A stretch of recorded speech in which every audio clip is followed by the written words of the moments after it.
Ok, ya son las 8. ¿Empezamos? Dale.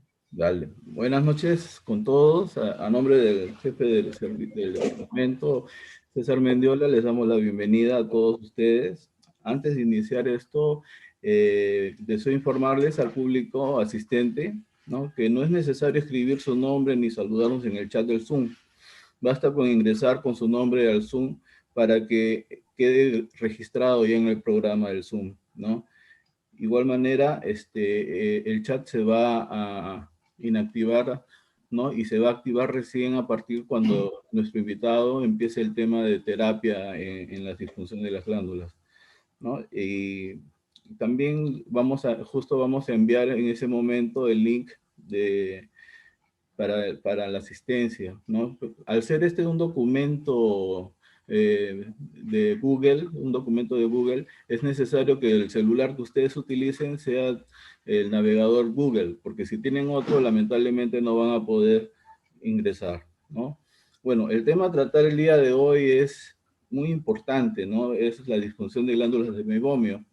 Es importante porque es el día a día de nuestras labores, ¿no? Sea en el hospital, en el instituto, o en nuestro consultorio privado. Vamos a atender casi más del 60% de los pacientes que vienen, ¿no? Y es por ello que decidimos este tema, para que nuestros residentes y los médicos oftalmólogos generales puedan saber qué tan fácil es diagnosticarlo, pero lo difícil es manejarlo, ¿no?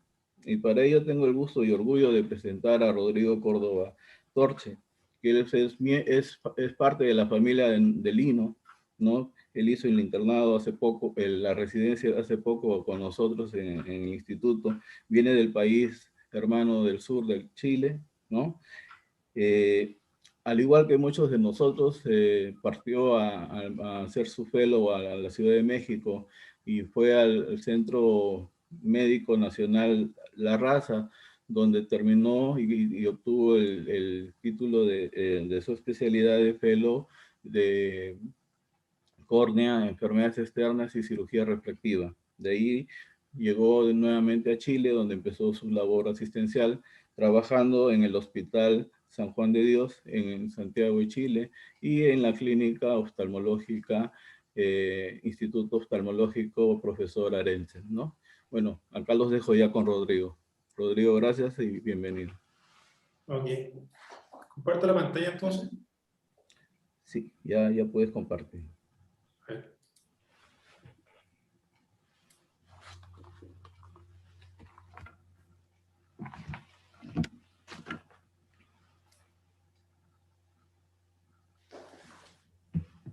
Bueno, en primer lugar, quería aprovechar de saludarlos a todos. Ha pasado en realidad un tiempo considerable, 10 años desde que salimos. Siempre nos acordamos en realidad de todo el tiempo que pasamos allá en la residencia. Y la verdad es que fue un periodo, si bien algo difícil, lo recordamos con mucho cariño. También a los maestros, todo lo que nos enseñaron. Y bueno, quería agradecer también a Álvaro por la invitación. Es un honor estar acá y espero que lo que preparé les sirva para, principalmente a los residentes, para que puedan tener un poco más de información. Bueno, el tema que vamos a tratar hoy día entonces es la disfunción de glándulas de meiomio. Y a manera de historia, las glándulas de meiomio fueron primero descritas por Galeno en el año 200, y finalmente, unos cuantos siglos después, apareció este caballero, que es Heinrich Meibohm, en 1966, y él, en su libro, que aparece acá al lado, hizo una descripción bastante detallada de las glándulas de meiomio. Como pueden ver acá, si bien es un dibujo bastante sencillo, se pueden ver las características básicas de la glándula, que son glándulas lineales que atraviesan todo el tarso. Si tengo problemas con esto. Atraviesan todo el tarso y que llegan a los orificios que están en el borde del párpado. Aquí tenemos una imagen un poco más reciente que nos va a ayudar para explicar un poco lo que es la anatomía. Las glándulas de meiomio, ¿qué pasa? Las glándulas de mecomio son glándulas sebáceas que se ubican en el tarso y, a diferencia de las glándulas de la piel, no están asociadas a pelo. Como pueden ver acá, son glándulas que son acinos, que están dispuestos circularmente en torno a un conducto central que drenan en el borde del párpado. Se han comparado a un collar de cebolla, por decirlo así, por la forma que tiene. Con respecto a la longitud, si podemos ver ahí, tiene más o menos 5.5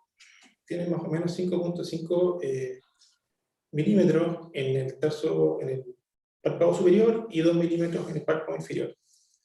El párpado superior, como tiene una configuración como de hemicírculo, entonces a medida que se van acercando hacia las orillas, van disminuyendo el largo.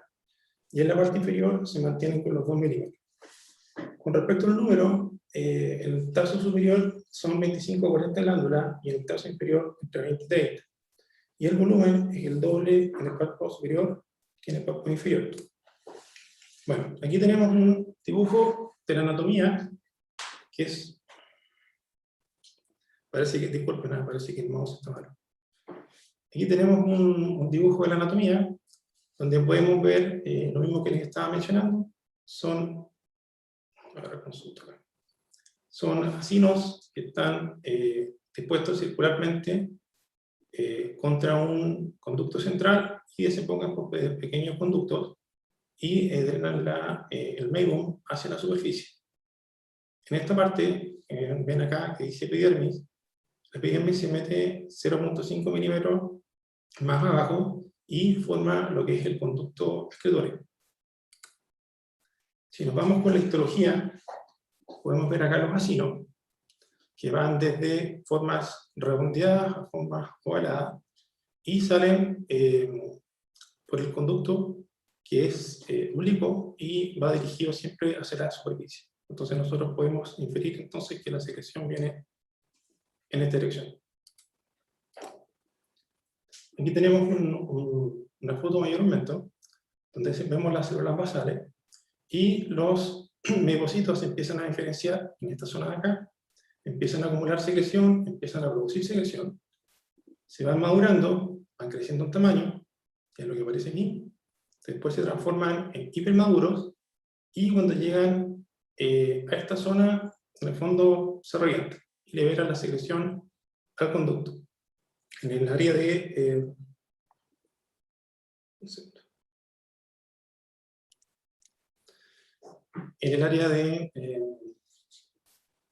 que aparece por acá.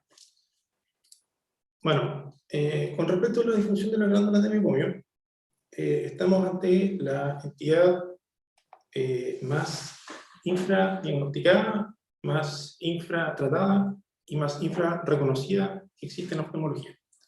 Como decía el doctor Minami, es muy frecuente, pero nosotros incluso la hemos normalizado, porque muchas veces cuando la vemos decimos, en realidad no es tanto. Entonces deberíamos darle más importancia, porque cuando están partiendo es cuando tenemos que dar las primeras indicaciones para que después no avance y no llegue a estadios más avanzados.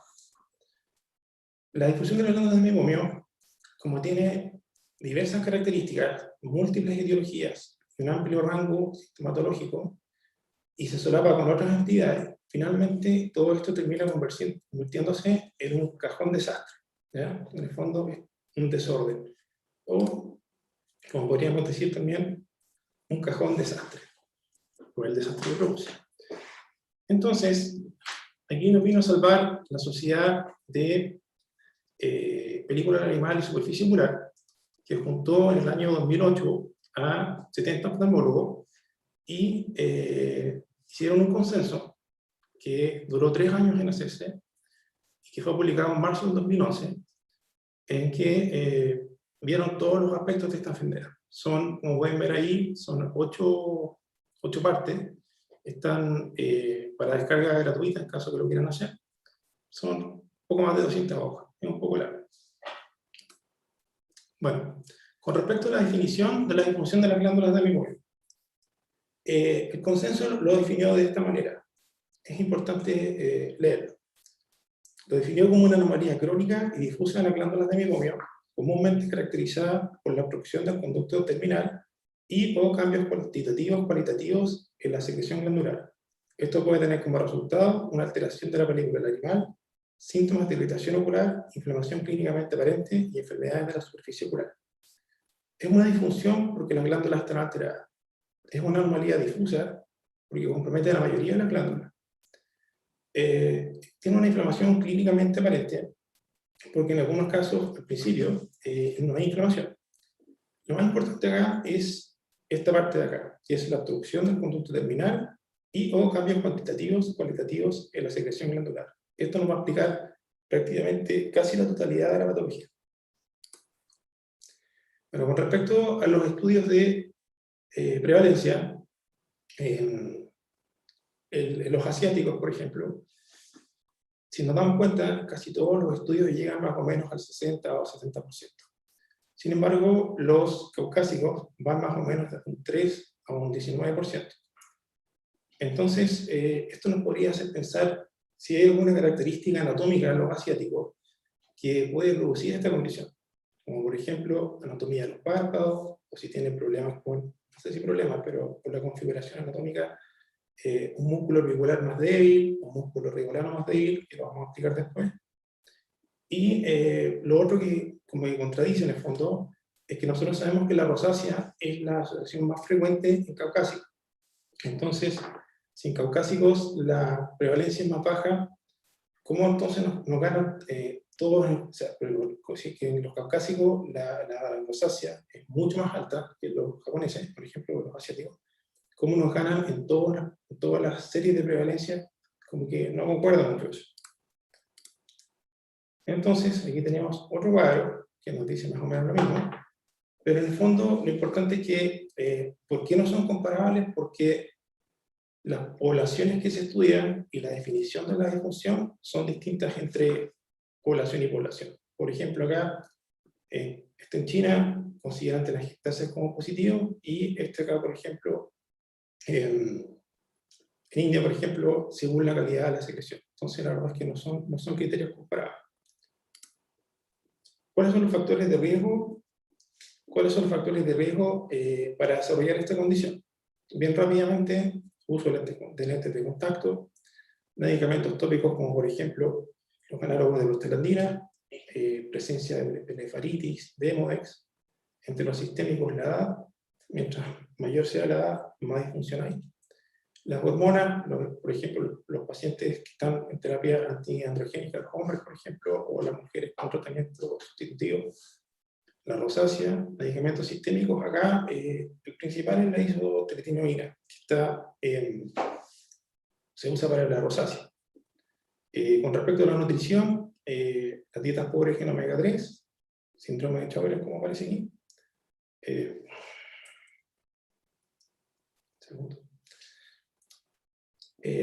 Dietas pobres en ácidos con omega 3, que bueno, en realidad ya lo comentamos antes. Temperatura y ambiental, y lo que está muy frecuente ahora de moda, los ordenadores y los dispositivos electrónicos. Con respecto a la clasificación, varios autores hicieron distintas clasificaciones antes de que apareciera este consenso. Cada uno tenía sus particularidades, pero en el fondo tuvimos que se fueron eliminando, y finalmente quedamos con la que se dejó en el consenso, que es esta, ¿ya? Entonces, si partimos de la parte superior, tenemos acá que está la enfermedad de la glándula de meiomio, ¿ya? No la disfunción, que está un poquitito más abajo. Y esto porque esta categoría abarca varios desórdenes, incluidos defectos congénitos, neoplásicos, entre otros. Lo que es la disfunción de la glándula misma pueden ser con baja secreción o con alta secreción. Los que son con alta secreción es la seborrea meibomiana. Y los que son con baja secreción pueden ser hiposecretores o pueden ser obstructivos. Los hiposecretores en el fondo son baja secreción sin que haya una obstrucción, ¿ya? Y el obstructivo después se divide en cicatrizar y no cicatrizar, cada uno con primaria y secundaria, ¿ya? No lo voy a borrar con esto. Y finalmente, todo esto va a llevar a una alteración de la película del animal, irritación ocular, inflamación clínicamente aparente, ya lo dijimos, y enfermedad de la superficie ocular. Entonces, ¿cómo es la fisiología? ¿Cómo es la fisiología de la glándula de meiomio? Ahí podemos observar que tenemos el músculo orbicular pretarsal y el músculo orbicular. Entonces se produce una presión de secreción en el interior del acino, ¿ya? Y eso lo que hace en el fondo es empujar el meibum hacia el conducto central. Y después, mediante la contracción del músculo orbicular y el músculo orbiculano, se termina de expulsar el meibum hacia la superficie, donde llega al reservorio lipídico que ven ahí y finalmente se mezcla con el resto de la lámina. ¿Cuáles son las funciones de las glándulas de meibomio? O sea, la secreción de las glándulas de meibomio. Proveen una superficie óptica suave para la córnea, reduce la evaporación, mejora la estabilidad de la lágrima, mejoran la distribución de la lágrima, impiden que sería como que se derrame en el fondo la lágrima desde el margen palpebral, previenen la contaminación y sellan los párpados durante la noche, mientras dormimos. Ya, ¿cuál es la fisiopatología entonces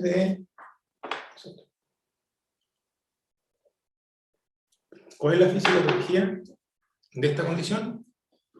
Lo primero fue lo que ya vimos, ¿ya? El primer dibujo. Este segundo dibujo lo que explica es que ocurre una hiperqueratinización o un aumento de la viscosidad de la secreción, y eso va a hacer que empiece a aumentar la presión dentro del conducto principal. Se va a empezar a acumular porque estas células, o sea, estos acinos siguen produciendo la secreción, y finalmente la presión dentro del conducto se va a transmitir hacia los acinos. Una vez que se transmite la presión hacia los acinos se atrofian. Y una vez que se atrofian, dejan de producir secreción, y en algunos casos incluso se puede queratinizar todo el epitelio del conducto. Este es el ciclo vicioso que explicaron en el consenso, donde pueden ver por acá, por las partes de afuera, los factores de riesgo: la edad, el sexo, factores hormonales que ya le dijimos, lentes de contacto, el proceso de envejecimiento. Entonces, todo parte desde esta zona, que en el fondo son los cambios que se producen en la secreción, que pueden ser cualitativos o cuantitativos. Si son cuantitativos y se produce mucho, se produce la seborrea que habíamos comentado. Eso hace que se produzca un crecimiento bacteriano que produce lipasas y mediadores tóxicos que llevan a la inflamación.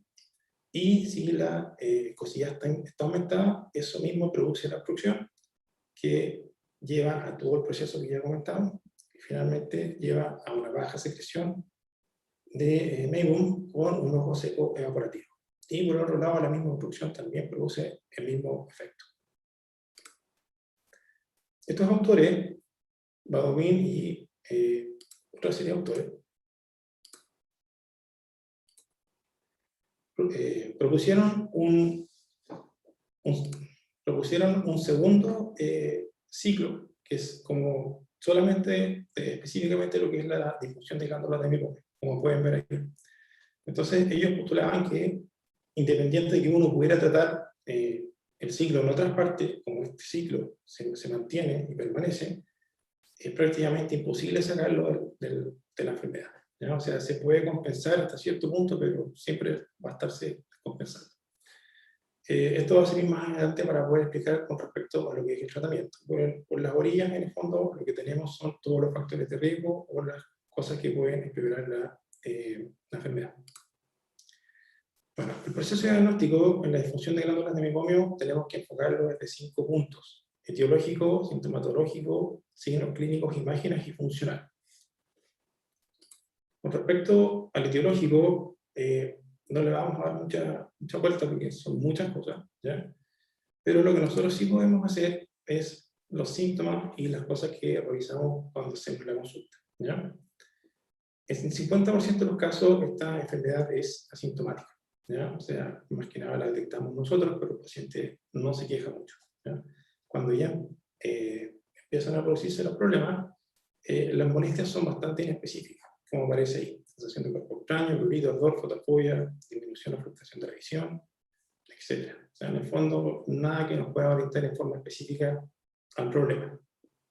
Sí es importante tener en cuenta, para poder diferenciar el ojo seco, en este caso evaporativo, del acueficiente, los evaporativos siempre están con más molestia en la mañana. Ahí empiezan con el problema. Con respecto a los cuestionarios que han salido, hay varios, pero al final el que más se ha utilizado y el que más sirve es el OSDI, ¿ya? Este cuestionario es para seguimiento, no sirve para diagnóstico, ¿ya? Pero es bastante bueno, y yo la verdad es que sí lo utilizo, no así que mucho, pero sí lo utilizo, ¿ya? Tiene una puntuación de 0 a 4, son 12 preguntas, finalmente se terminan sumando acá, y se hace un cálculo acá abajo y nos da el grado de severidad. Con respecto a los signos clínicos, tenemos que ver principalmente tres cosas: cambios en la morfología del borde, alteración de la estructura de función y alteración de la secreción. Bueno, aquí le agradezco al doctor Minami por las fotos que me proporcionó, son casi todas de él. Así que aquí les voy a mostrar en la primera parte un párpado normal. Entonces, como podemos ver ahí, se ven los... A veces con cuidado para que no se vaya... Bueno, se ven los orificios de las glándulas de mecomio, acá, hay intervalos regulares, paralelos, y no se ven telangiectasias, ni se ve tampoco un engrosamiento del borde. Con la fluoresceína podemos ver acá la línea de Marx, o la línea mucocutánea, que se tiñe de esta manera y nos permite verla más fácilmente.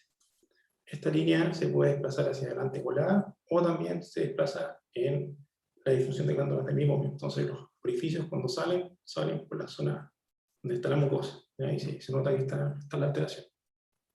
Esta gotita que están viendo acá abajo es una gota completamente normal, y aquí se ven los puntos también de manera normal.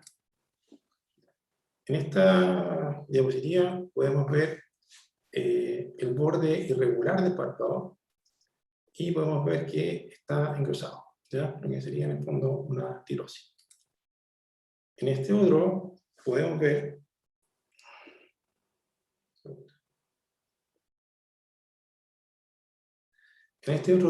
ver cómo la secreción se va haciendo más espesa, ¿ya?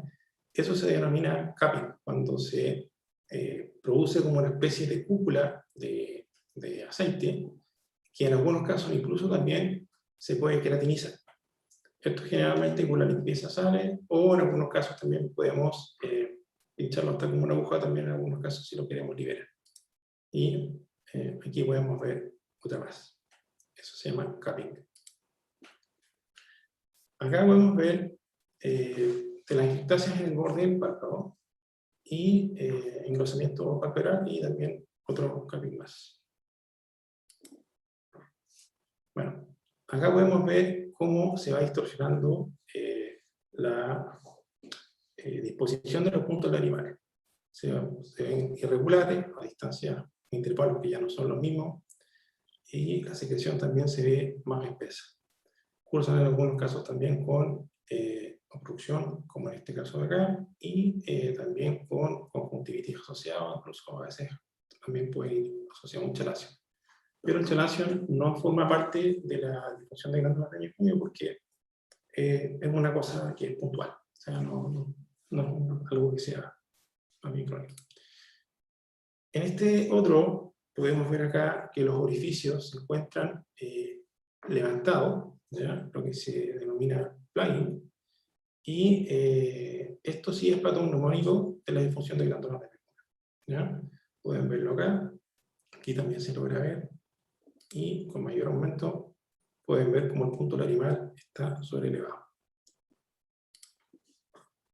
Bueno, aquí no se ve muy bien, pero los puntos larimales se desplazan hacia posterior, y en el fondo es un signo de que es un problema cicatrizal.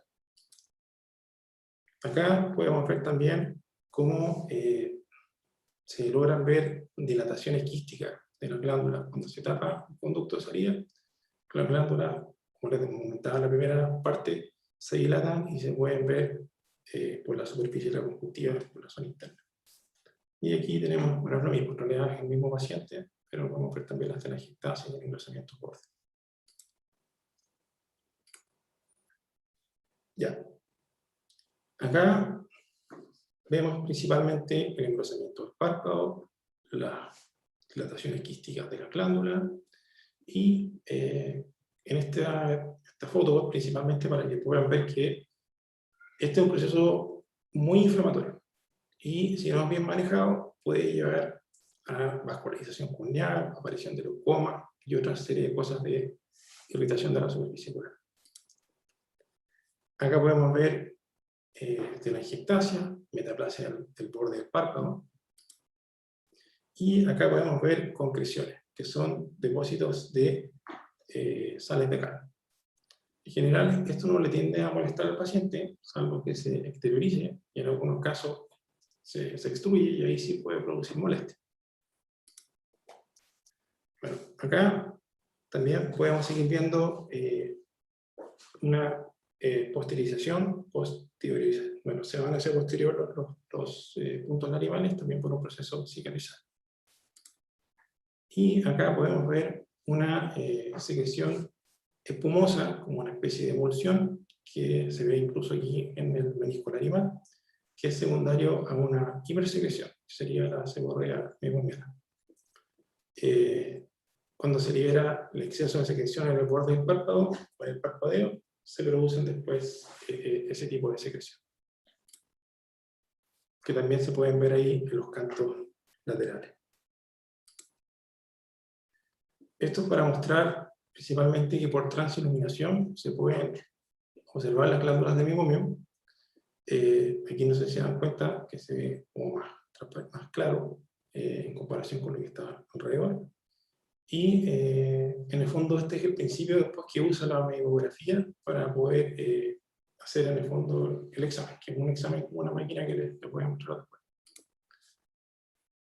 Lo mismo, aquí se logran ver las glándulas de meibomium y los tallos que están entre medio de ellas. Aquí también. Bueno, con respecto a la meibografía, este examen nos permite ver con claridad la arquitectura y la morfología de la glándula. Hay que evaluar, bueno, y eso en forma indirecta nos va a decir cómo está la función. Entonces tenemos que evaluar tres cosas: la tortuosidad, la dilatación y si es que tiene o no tiene ramificaciones. Este es un queratograph, se llama, es de Oculus, que sirve para la micografía, pero también, no, de hecho, es un topógrafo. Mide la altura del menisco larimal, mide también el tiempo de ruptura de la película larimal, o sea, en el fondo igual sirve para otras cosas más. Aquí tenemos, por ejemplo, una micografía en que la máquina primero toma la imagen y después la remarca, ¿no? Y ahí nos muestra, van a ver más adelante cómo las marca con un porcentaje incluso. Nos muestra, por ejemplo, aquí que hay una atrofia en el tarso superior, en la zona nasal y central. Aquí se ve depresión o drop-out, que se llama, de las glándulas de meibomium. Bueno, este debería haber sido el primero. Esta es una imagen normal, ¿ya? Son glándulas que son paralelas, sin mucha tortuosidad, en toda la extensión. Y acá, por ejemplo, podemos ver que hay dilataciones quísticas terminales, acá en los orificios, y además hay mucha tortuosidad. En este otro también vemos las dilataciones quísticas y hay mayor tortuosidad incluso que la anterior. Y en este otro vemos como hay una gran depresión y quedan solamente algunas que son funcionantes. Bueno, con respecto a la forma de clasificarlo, Arita y colaboradores crearon esta puntuación que se llama Maple Score, que en el fondo va de 0 a 3 y que lo que hace en el fondo es ver el área glandular que está alterada. Entonces, dependiendo si es menos de un tercio, entre un tercio y 2 tercios, o más de 2 tercios, la va clasificando de 1 a 3, ¿ya? Y eso se mide por cada párpado. Bueno, la máquina aquí nos hace el trabajo más fácil, y primero marca toda la zona donde está la glándula, y después la calcula en porcentaje la zona que está depletada de glándula. Ya, Cole y colaboradores crearon otra puntuación que se llama Maple Grade. En realidad hay varias, hay otra que se llama Maple Scale, en realidad son varias. Pero crearon otra en base a 3 parámetros: la distorsión glandular, el acortamiento glandular y la expresión glandular, que por ejemplo calcula más o menos en comparación a uno normal. Este más o menos tiene como un 50% de distorsión, y según eso le van dando puntaje y finalmente calculan el grado de afectación. Con respecto a otros exámenes, en realidad lo voy a mencionar nomás porque hay un par de cosas, porque se usan principalmente para investigación, ¿ya? No se usan tanto en la parte clínica. Bueno, este es un microscopio confocal. El microscopio confocal nos va a mostrar varias cosas. Nos puede mostrar desde una dilatación del acino. Este es un acino normal. Por ejemplo, este acino está dilatado porque hay una alteración en la viscosidad de la secreción. Hasta también nos pueden mostrar incluso células inflamatorias, que se van a ver en otra foto, ¿ya? Aquí vemos un acino que está dilatado, esto debería ser como un tamaño normal, y en esta otra zona de acá se ve una zona de atrofia glandular con una fibrosis periglandular. Y acá podemos ver, estos son acinos normales, estos son acinos que tienen un estrechamiento del conducto, pero sin mayor inflamación. Aquí podemos ver acinos con mayor estrechamiento y con inflamación tanto intraepitelial como periacinal, por decirlo así. Y en la parte de acá podemos ver atrofia del epitelio con cicatrización. Entonces nos ayudan a ver, clasificar en el fondo el estadio en que están las glándulas que se están viendo. Existen otros exámenes también, como el OCT. Existen otros exámenes también como el OCT, que están asociados muchas veces también a mamografía, como podemos ver por ahí. Ahí, en la segunda imagen, pueden ver que marca la zona que está depletada. Y el OCT lo que nos va a terminar mostrando acá son, por ejemplo, el diámetro del orificio, que es lo que está ahí, la longitud de la glándula, el ancho de la glándula, y también el grosor de la conjuntiva que está alrededor del glándula. Este es párpado normal. Aquí está cercano al orificio y se va hacia el otro lado y lo van tomando en el fondo como un escaneo. Aquí vamos a ver, por ejemplo, que los orificios están permeables, que están abiertos. Acá se ven que están los orificios cubiertos por secreción. Acá se ve que hay una cantidad normal de glándula, ahí se ve depresión de glándula. Y a medida que se va yendo hacia posterior, se va viendo una cosa parecida. Lo mismo acá, se ve un tejido normal con los agujeros abiertos, y acá se ve que los agujeros están tapados con secreción. Y lo mismo también, cantidad normal de glándulas y cantidad disminuida de glándulas. Bueno, con respecto al diagnóstico funcional, esto no lo voy a dar mucha vuelta porque ya lo vieron ayer: la osmolaridad, Schirmer, la meniscometría, el tiempo de ruptura medido por forma automática. Y nos vamos a ir a lo que es el tratamiento, ¿ya? Con respecto al tratamiento, los mismos autores que propusieron el ciclo, el doble ciclo, propusieron también este ciclo para el tratamiento con, en el fondo, las alteraciones que hay en cada fase para ir agregando el tratamiento y irlo atacando de acuerdo a lo que se necesita. Entonces, vamos a pasar a la otra, que es la que explica eso.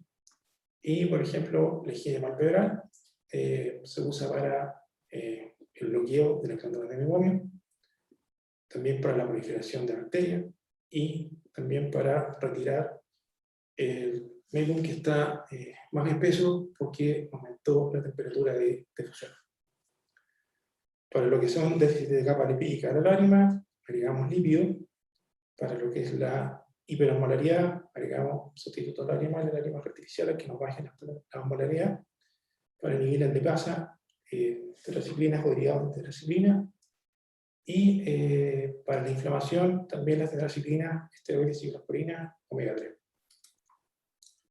Ya, con respecto al tratamiento, la verdad es que es bastante amplio. Nombrarlo completo es muy largo. Pero les voy a dar las indicaciones como generales. Si después quieren, les puedo dejar el correo y les puedo enviar la presentación completa en caso que necesiten. Principalmente lo que hicieron los del consenso fue dividir dividir la enfermedad según fase. Y esas fases se dividen según el grado de función de la glándula, los síntomas y la coloración corneal de acuerdo a la escala de Oxford. Entonces, en esta parte que está acá, en la parte inferior, es un poco tedioso porque hay que comprimir las glándulas y hay que irlas grabando de acuerdo a las características que aparecen ahí. Y según eso, nos va a dar un puntaje, y con ese puntaje tenemos este cuadro que es el tratamiento. Hay una enfermedad que se llama PLUS, que es cuando se suman algunas de las que están abajo a la izquierda, y para esa enfermedad específica se hace un tratamiento específico, además del que ya se está haciendo para el ojo seco evaporativo y la inflamación de glándulas de memoria. Entonces, se parte principalmente en la fase 1 con las cosas generales, que son educación, información, higiene de párpados, y después se van agregando, de acuerdo a la fase, lo que estaba arriba, más lo que viene después, ¿ya? Por ejemplo, en la fase 2 agregamos lágrimas artificiales, lubricantes emolientes, que son, en el fondo, emulsiones. Acá en Chile tenemos solamente dos, que son el System Balance y el Optio Advance, que nos sirven para eso. Y finalmente, después ya pasamos a los derivados de tetraciclina y así más adelante. Con respecto al tratamiento de la disfunción de glándulas de mecomio, lo que es la parte mecánica, hay un trabajo de unos chinos que aparecen ahí abajo, que crearon es como una especie como de pinza de chalacio, pero tiene un rodillo. Entonces, en ese rodillo, no se me hace otro, que tomo el mouse y se pasa solo. En este rodillo se hace una especie de expresión, sujetándolo con la parte de abajo, que es la parte fija, y se puede hacer una expresión después de aplicar mascarillas de calor. Este dispositivo que se llama iLux, que funciona con masaje y calor, este sí lo he podido probar. No voy a decir que muchas veces, pero sí lo he podido probar. Y aquí les tengo un video. Si se dan cuenta, bueno, es un dispositivo que tiene acá este botoncito, y con este botoncito expulsa esta zona de acá, que es desechable. Ya son como en el fondo, como las máquinas de afeitar, que uno le aprieta el botón y se cambia el repuesto. Entonces esos repuestos se van cambiando. Tiene un visor en la parte superior, acá, que es como una especie de lupa, y una pantalla. Prenderlo, uno lo acerca, y nos dicen capture el párpado, listo para calentar, empieza a subir la temperatura.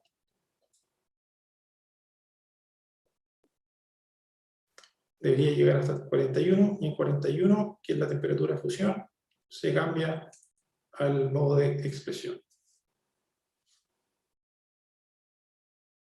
Ahí aparece.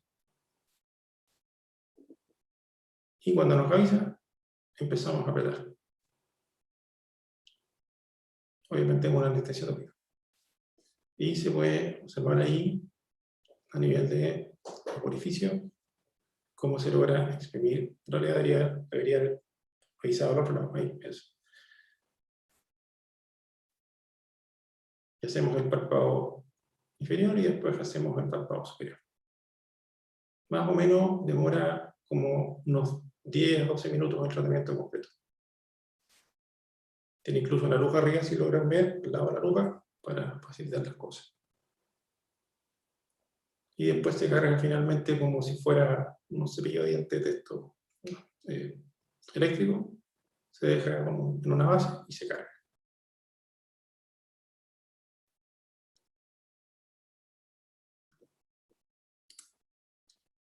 Ahí se cambia.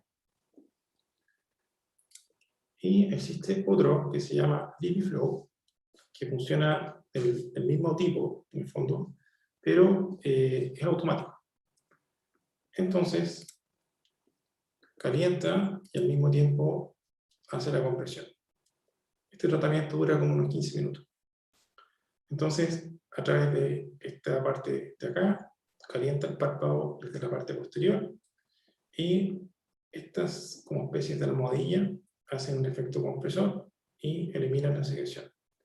Tiene otra parte en la zona interna, que es esto que está apareciendo justamente en azul. Lo que hace en el fondo es proteger la córnea y supuestamente tratar de que no haga compresión tampoco en el globo ocular.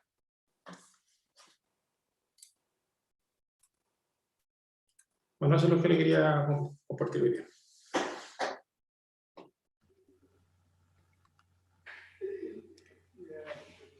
Ok, muchas gracias, Rodrigo. Muy claro, muy didáctico. Sé que este tema de disfunción de glándulas de meibomio es un capítulo bien amplio. Tú has dicho que son 8 capítulos en esa revista y todos los pueden bajar en forma gratuita, ¿no? De la internet, ¿no? Para que ahonden más y profundicen, ¿no? El tema es que, como decíamos al principio, que es el pan de cada día. La gran mayoría de los pacientes van a acudir a nuestra consulta preguntando o teniendo molestias. Muchos de ellos ya fueron a otros médicos y los médicos les dejaron tratamientos y vienen con su bolsa de medicamentos, lágrimas, antibióticos, corticoides, y el paciente sigue sintiéndose igual, ¿no? O peor, ¿no? Entonces, por eso es importante como todo en medicina es estrategia.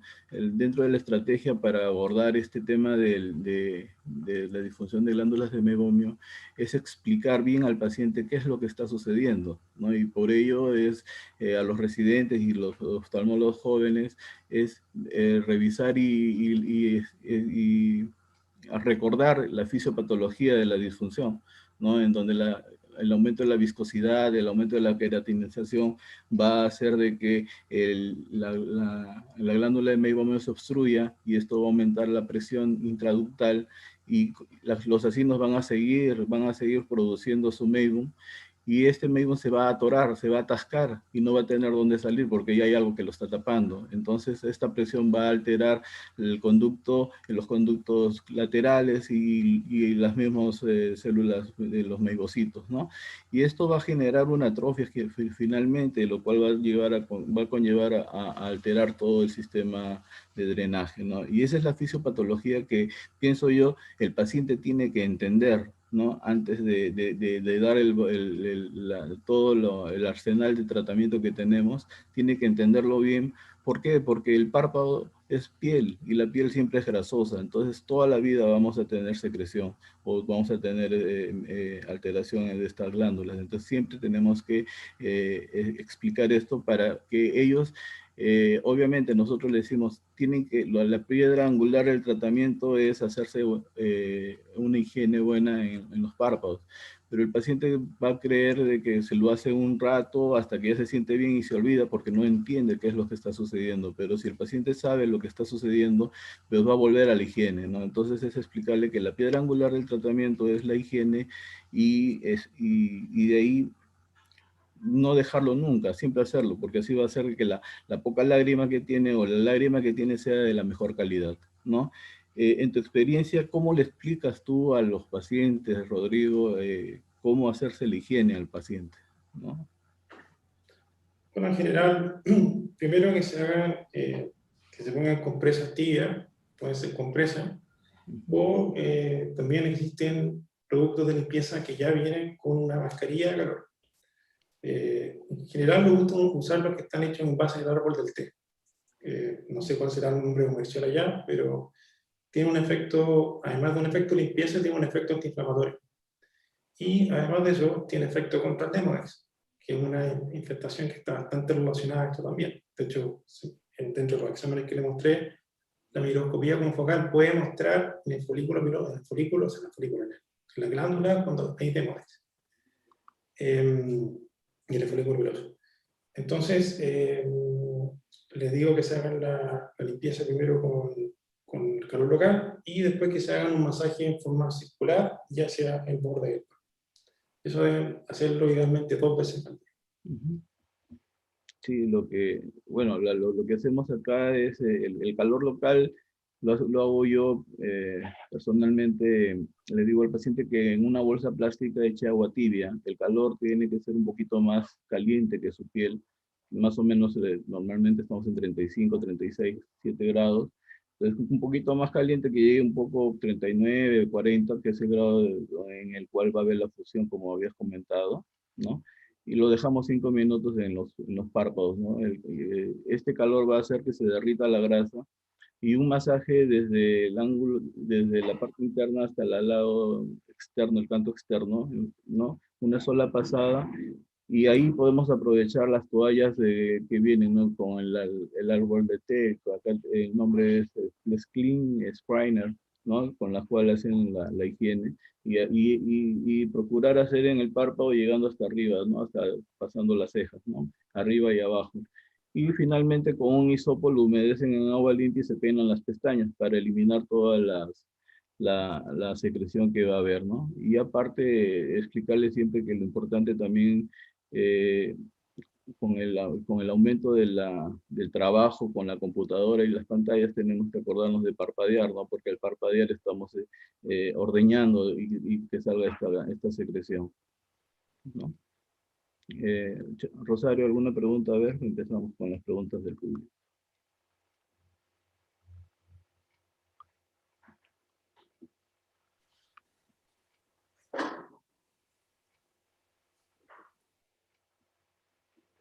Rodrigo, acá preguntan, ¿cuántas sesiones de iLux o LipiFlow se ha visto que son necesarias para un buen resultado? En realidad yo tengo solamente experiencia con el iLux, el LipiFlow la verdad es que no lo he utilizado. Pero en general el tratamiento tiene que ser una vez.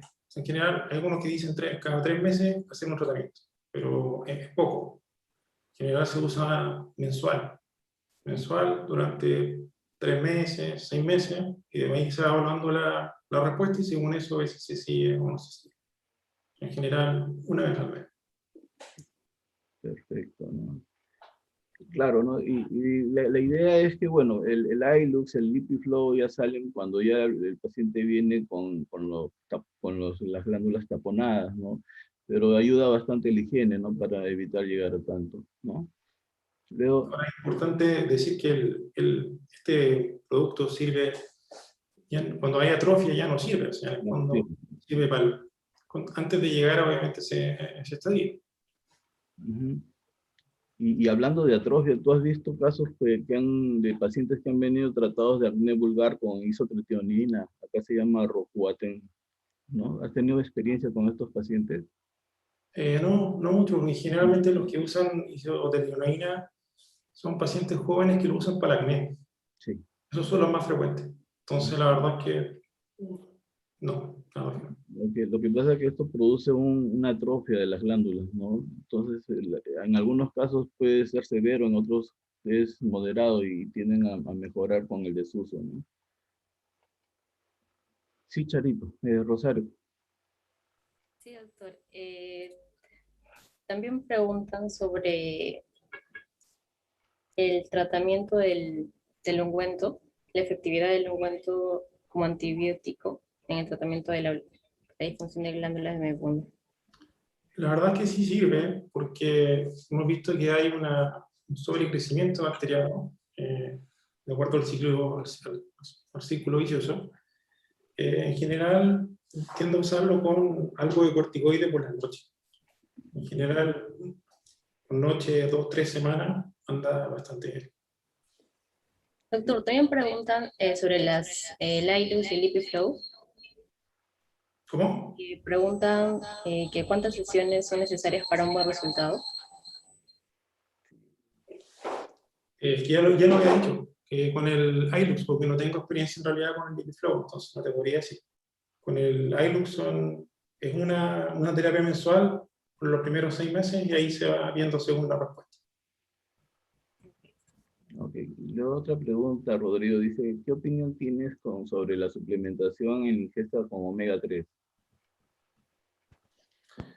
Bueno, en general la alimentación de hoy en día es muy mala, así como a nivel general.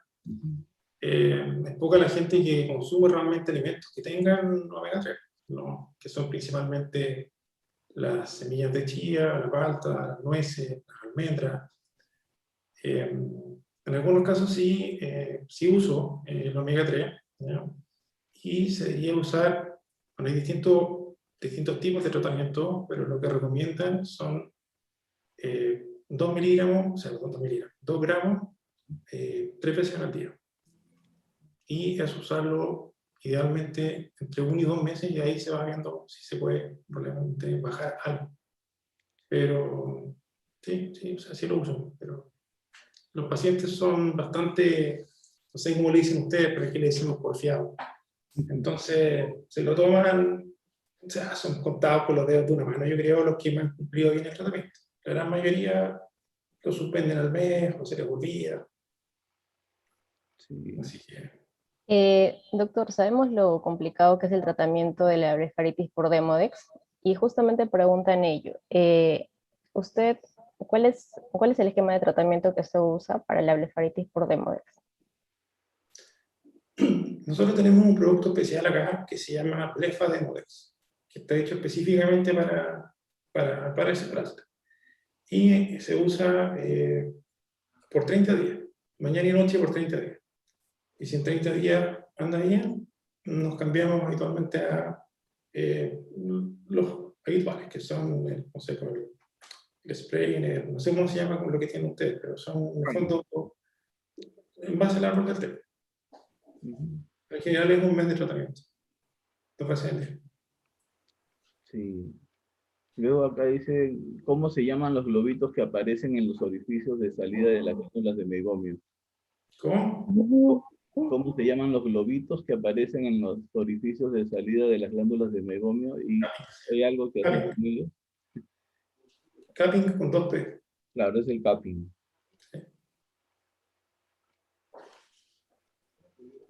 También preguntan, doctor, ¿alguna opinión o alguna recomendación de la rosácea ocular en niños? O sea, sabemos el compromiso que tiene con la superficie ocular. La verdad no he tenido muchos pacientes niños con rosácea, así que la verdad no te sabría decir. Ahora hay que tener cuidado con los derivados de tetraciclina por los problemas en niños de crecimiento y ese tipo de cosas. Entonces, no te podría decir porque tengo poca experiencia en realidad en niños con rosácea. No tengo muchos niños con rosácea en realidad, que me acuerdo en realidad. Nosotros hemos visto rosácea en niños. La literatura lo reporta mayores de 12 años, pero hemos visto pequeños. Y si no es manejado bien y explicado bien a los padres que hagan la higiene, sigan el tratamiento y los controles, el pronóstico es reservado, ¿no? Porque es bien agresivo, ¿no? Y hemos tenido casos bastante feos en el servicio en el cual llegó a perforarse, incluso se hizo trasplante y fue un poquito mal, ¿no? Por eso es importante eso, explicar bien, ¿no? Cómo va la enfermedad. Doctor, también nos preguntan acerca de en qué momento y el realizar el sondaje de las glándulas de Meibomio y cómo le va con ese tratamiento. Bueno, la verdad es que yo no he hecho sondaje de glándula, esa es la verdad. Pero si se hace, se tiene que hacer antes de que se atrofie, y después ya no tiene sentido. Claro, normalmente, bueno, nosotros tampoco lo hacemos, yo no lo he hecho, pero se está indicado ya cuando ven que, o sea, normalmente en el borde del párpado donde están los orificios de las glándulas de Meibomius, estos son invisibles, no se logran ver, salvo por lámpara de hendidura. Pero si nosotros ya empezamos a ver un punto blanco o amarillo, ya es o grasa o detritus, que es el capping o ya el putting, es ahí donde empezamos a hacer se puede hacer el sondaje, ¿no? Pero para hacer el sondaje no es cualquier aguja, ¿no? Es una aguja bastante, de una luz bien pequeña, o sea, es ¿cómo se llama? Es una cánula de masking, ¿no? En la cual es es como una bayoneta, ¿no? La parte gruesa puede ser cualquier grosor, pero la punta es un grosor de 100 a 200 micras y una altura de 2, 4 y 6 milímetros de altura, ¿no? Para poder no, colocar y aperturar este orificio y no dañar a la glándula, ¿no? Y se ha visto que da buenos resultados, ¿no? Que libera y mejora el breakup time. Claro, doctor. Doctores, aquí también comentan acerca de la efectividad de la ivermectina y nos dicen que en ungüento a ellos les funciona muy bien. No sé si ustedes tienen alguna experiencia al respecto. Sobre todo creo que cuando la etiología es Demodex, ¿no?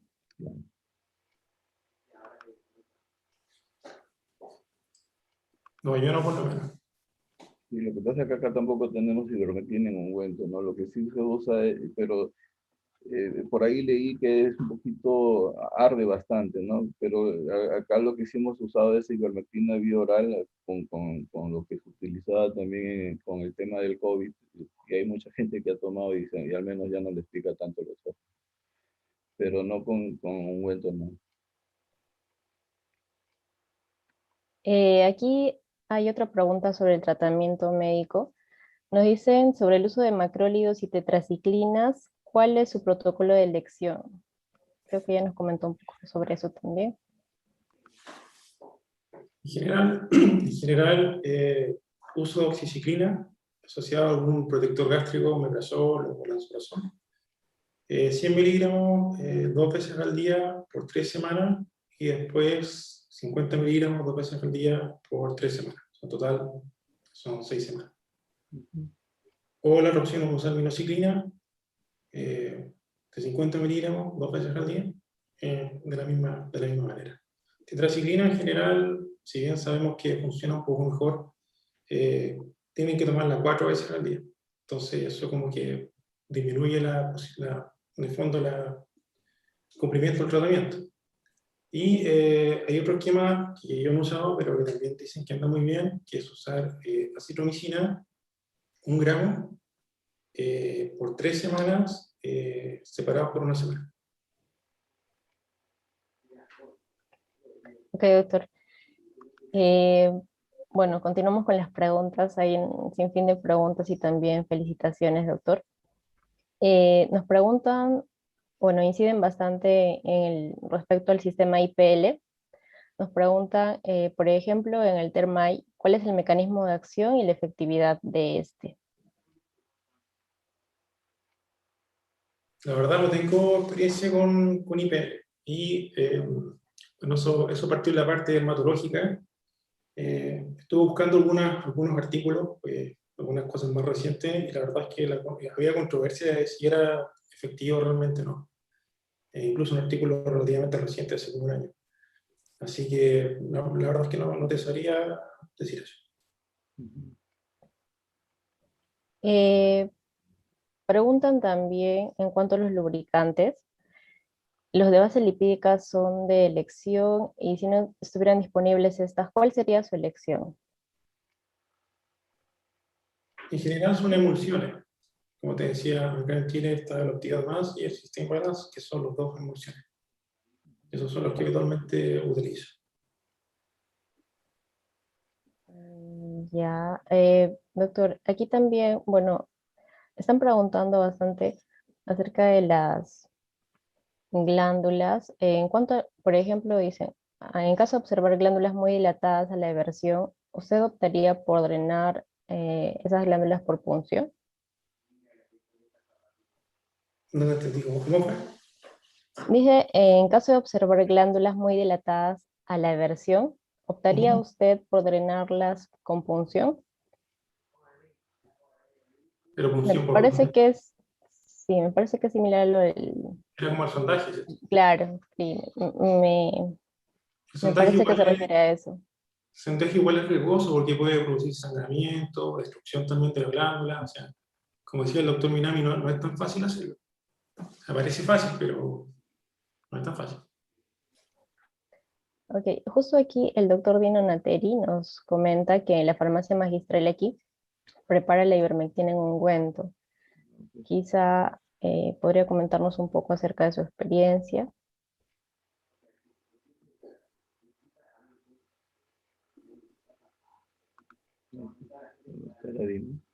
¿Cómo fue? Creo que no está por aquí. Sí.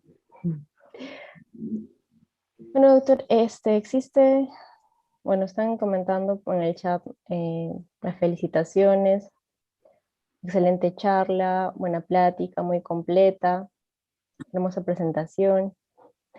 Me parece que ya Está no veo Dino más con preguntas. está Dino con el micro activado, creo. Hola, muy buenas noches. Hola, Dino. ¿Cómo estás, Pedro? ¿Cómo estás, Dino? ¿Cómo Está estás? Dino. Muy buenas noches. Sí, nosotros tenemos por lo menos tenemos la visita de los representantes de la farmacia magistral y ellos hacen preparaciones de ivermectina. Nosotros hemos tenido la oportunidad de utilizarla, la utilizamos una vez al día, generalmente en la noche, y por 30 días y a veces hasta 60 días. Da muy buenos resultados, sí, en algunos pacientes puede arder, pero en la mayoría los toleran bastante bien. Va muy bien, se los recomiendo. Gracias, Dino. Gracias, doctora. Sí, justamente aquí también nos comentan acerca de la ivermectina. Nos dicen que el doctor José Fuentes nos dice que la combinación de ivermectina más metronidazol en ungüento para blefaritis por Demodex la usan en el Cusco. Entonces, parece que hay por aquí algo de experiencia. Sí. No, y mañana va a haber una charla, ¿no? De blefaritis por Demodex, ¿no? De repente ahí nos vamos a profundizar más en este campo. Claro, claro, doctor.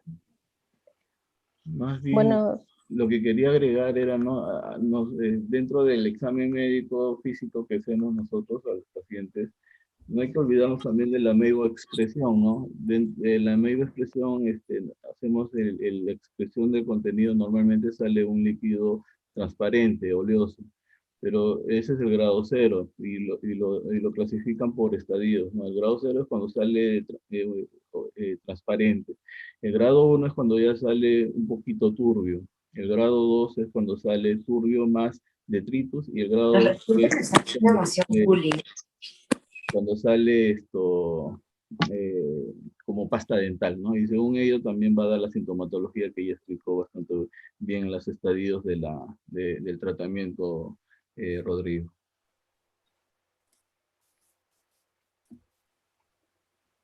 sí, doctor. Bueno, ya no veo más preguntas en el chat. No sé si quisieran realizar algún aporte adicional. Rodrigo. No, más que nada, tener presente la importancia de diagnosticarlo en estadios tempranos, la educación que hay que darle al paciente para que finalmente no lleguemos a las complicaciones. Ok, doctor.